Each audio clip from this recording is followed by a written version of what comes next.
আসসালামু আলাইকুম দর্শক, welcome back to my channel food files by Munmun.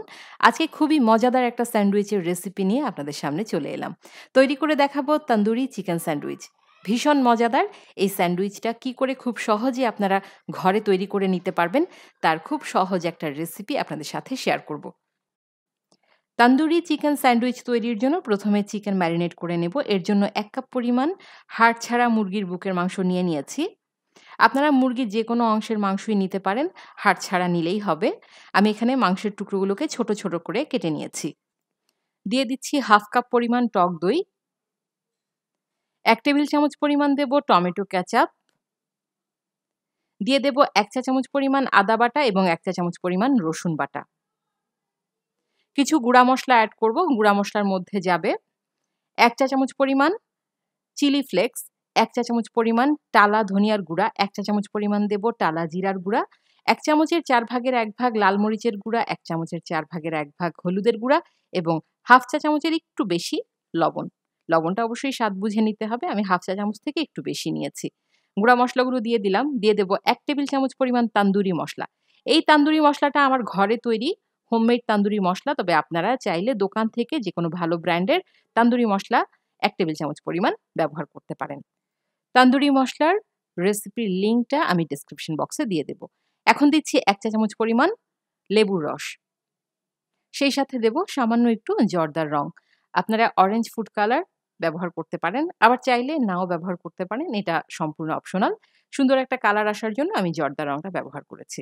এবার সমস্ত উপকরণ একসাথে বেশ ভালোভাবে মিশিয়ে নিতে হবে।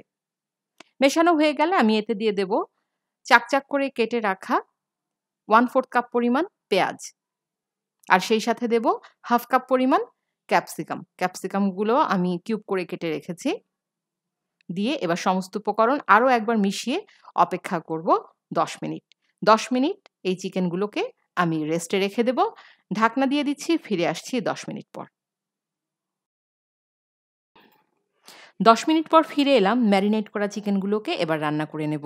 চুলায় একটা প্যান বসিয়ে দিয়ে দেব ২ টেবিল চামচ পরিমাণ সয়াবিন তেল। এবার ম্যারিনেট করে রাখা চিকেনগুলো দিয়ে দিচ্ছি।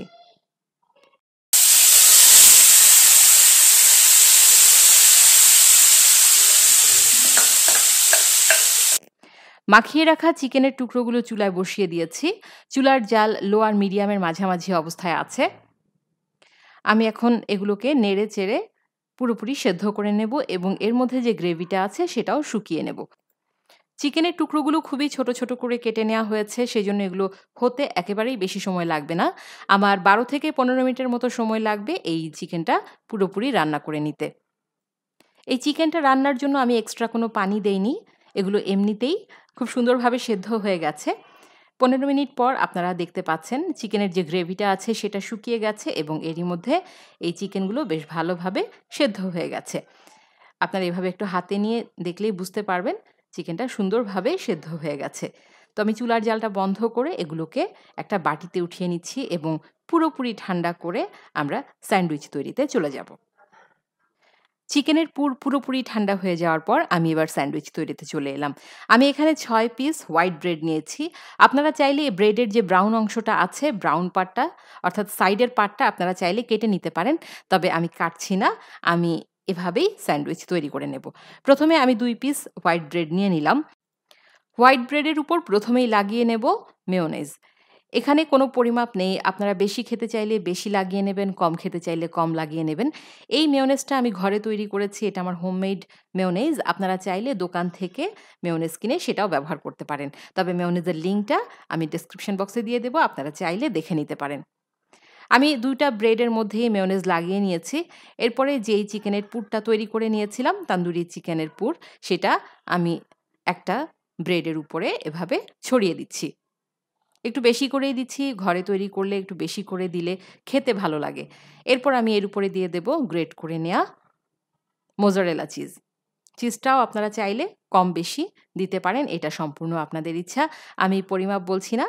এবার চিজটা দেওয়া হয়ে গেলে উপরের ব্রেডটা দিয়ে এভাবে চেপে নিলেই আমাদের একটা স্যান্ডউইচ রেডি হয়ে গেল। এবার আমি পরবর্তী স্যান্ডউইচগুলাও রেডি করে নিচ্ছি।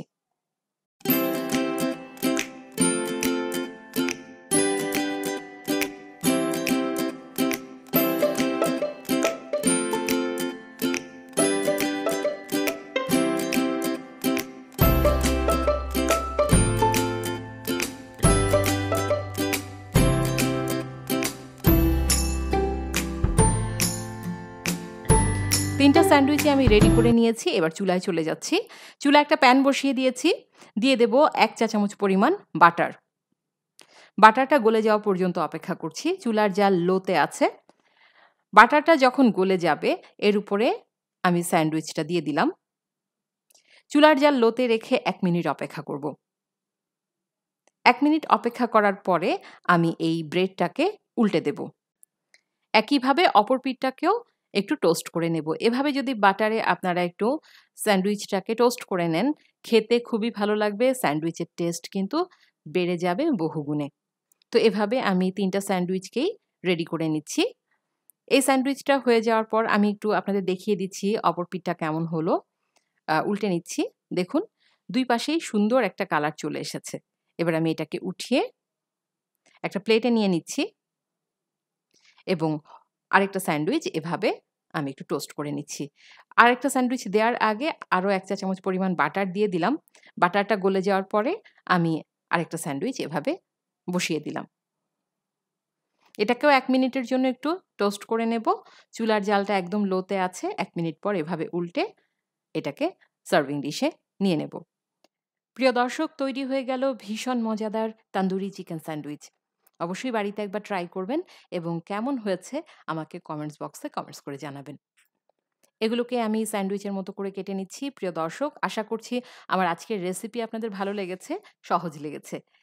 পরবর্তীতে নতুন কোনো রেসিপি নিয়ে আবার হাজির হয়ে যাব। সবাই ভালো থাকুন, সুস্থ থাকুন।